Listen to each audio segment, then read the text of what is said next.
안녕하세요. 동안사람 김원장입니다. 오늘은 눈 성형 시 눈과 눈썹 사이 거리가 왜 중요한지, 그게 어떤 수술 방법 결정하는데 왜 중요한지에 대해서 알아보고자 합니다. 나이가 젊은 사람도 눈 성형에 관심 있고 나이가 많으신 분도 눈 성형에 관심이 많습니다. 모든 사람이 관심 많은 눈 성형에서 저는 눈과 눈썹 사이 거리가 굉장히 중요하다고 생각합니다. 쉬운 예를 들어보겠습니다. 우리가 나이가 들어서 쌍꺼풀 수술을 하면 왜 인상이 사나워질까? 보통 그런 말 많이 하잖아요. 인상이 너무 사나워져서 겁나서 못하겠어. 이런 말씀 많이 하시죠. 왜 나이가 들어서 쌍꺼풀 수술하면 인상이 사나워진다는 얘기가 나올까? 그 이유에 대해서 좀 더 생각을 하게 되면 제가 드린 말씀에 어느 정도 공감이 가실 겁니다. 나이가 든 상황과 나이가 어린 상황이 뭐가 다를까? 전체적으로 이제 노화가 많이 와서 피부가 늘어나게 되겠죠. 눈꺼풀 피부가 양이 많아지는 것도 당연히 많아지겠지만 눈썹도 내려온다는 겁니다. 머리카락부터 눈썹 사이의 피부도 늘어나기 때문에 모든 눈썹 처짐과 모든 결과물은 다 눈 처짐에 집중된다는 거죠. 결과적으로 눈썹이 점점 내려가서 쉽게 올리고 있긴 하지만 실질적으로 눈썹을 편안하게 내리면 눈과 눈썹이 너무 가깝게 되겠죠. 눈과 눈썹이 너무 가까워지면 어떤 문제가 생기느냐, 일단 인상면에서도 너무 강해지게 되고요. 쌍꺼풀 수술을 하면 눈썹이 내려가게 되거든요. 눈은 커지고 눈썹은 내려가기 때문에 인상이 강해지는 원인이 되고, 좁은 공간에서 피부를 많이 절제했기 때문에 두꺼운 피부가 접혀야 되니까 둥글게 접히니까 어색하게 된 겁니다. 이건 젊은 사람에도 해당됩니다.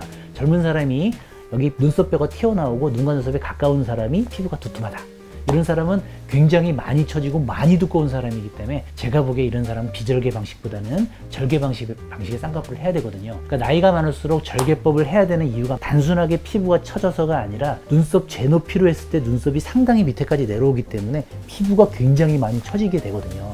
그러니까 비절개 방식보다는 절개 방식으로 해야 되는 이유가 된다고 볼 수 있겠습니다. 좀 더 구분해서 좀 더 자세히 한번 알아볼게요. 젊은 사람이 쌍꺼풀 수술 방법을 결정하는 3대 요소. 첫째, 피부 두께가 두꺼우냐 얇으냐. 두 번째, 눈과 눈썹 사이 거리가 가까우냐. 세 번째, 눈 뜨는 힘이 또렷하냐. 이 세 가지가 어느 정도냐로 구분을 해보면 대다수 진단이 됩니다. 피부가 약간 두껍더라도 눈과 눈썹 사이 거리가 어느 정도 떨어져 있고 높은 쌍꺼풀을 원하지 않으면요, 굳이 절개법 안 해도 됩니다. 눈과 눈썹 사이가 많이 가까운 사람은요, 피부가 얇은 사람도 많이 두꺼워지게 되고요, 처진 게 눈 밖에까지도 처지기 때문에 상당히 많이 처지게 돼요.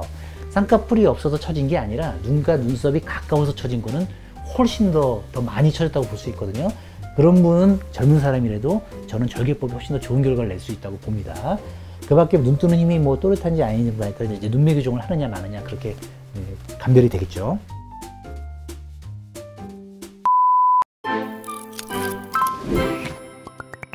근데 어떻게 보면 당연하다고 볼 수 있죠. 피부가 너무 많으니까 그 피부를 어떻게 좀 해소를 해줘야 쌍꺼풀이 좀 산뜻하게 될 수가 있겠죠. 그 사람의 생김새에 따라 좀 달라요. 절개를 도대체 어디다 하느냐, 피부가 없어지긴 없어져야 되는데 그걸 쌍꺼풀 라인에 없애야 되느냐, 아니면 딴 데서 그 피부를 좀 없앨 수 없을까, 이런 상상은 충분히 할 수 있게 됩니다. 제가 이 사진을 보여드리면 딱 이해가 가실 텐데요. 왼쪽 눈매를 한번 봐주세요. 이분은 보시면 이마는 넓고 눈썹은 흐릿하고 눈이 많이 처지셨습니다. 굉장히 거리가 가깝다는 걸 느껴질 수 있겠죠. 이런 눈매에다가 여기다가 피부를 많이 절제해서 쌍꺼풀을 한다, 그러면 그나마 이 눈썹이 더 내려갑니다. 그럼 눈과 눈썹이 거의 붙었다, 이런 느낌이 되겠죠. 이런 분한테 쌍꺼풀을 예쁘게 하기는 거의 불가능에 가깝습니다. 이분의 주로 눈 처짐의 원인은 요 피부가 많아진 게 아니라 눈과 눈썹이 가까워진 게 더 원인일 수도 있다고 생각하셔야 됩니다. 오른쪽 사진을 보세요. 뭔가 달라졌죠? 눈썹이 올라갔습니다. 수술 중에서 피부를 굳이 없애지 않고 눈썹이 올라간 시술을 선택을 한 겁니다. 이분의 원인은 눈썹 처짐이 더 메인 원인이기 때문에 그렇습니다. 눈썹이 올라가니까 보세요, 처짐이 많이 발생되지 않았죠? 이분은 그냥 눈썹 올리는 거로 그냥 끝날 수도 있고요, 눈썹이 올라가고 조금 처짐이 남으면 여기 피부를 조금 더 없애거나 아니면 여기다 비절개 방식의 쌍꺼풀을 해서 비교적 자연스럽게 눈매를 만들고, 쌍꺼풀도 피부가 접히기 때문에 약간 처짐을 흡수하거든요. 그러니까 쌍꺼풀이 없던 사람은 눈썹을 올리고 쌍꺼풀을 좀 작게 만들고 필요하면 이 바깥의 피부만 조금 없애고, 이렇게 약간 좀 어려워 보이는 이런 수술의 조합이 훨씬 자연스럽고 인상이 더 좋아지게 만드는 그런 초이스를 할 수 있다고 생각을 하게 됩니다.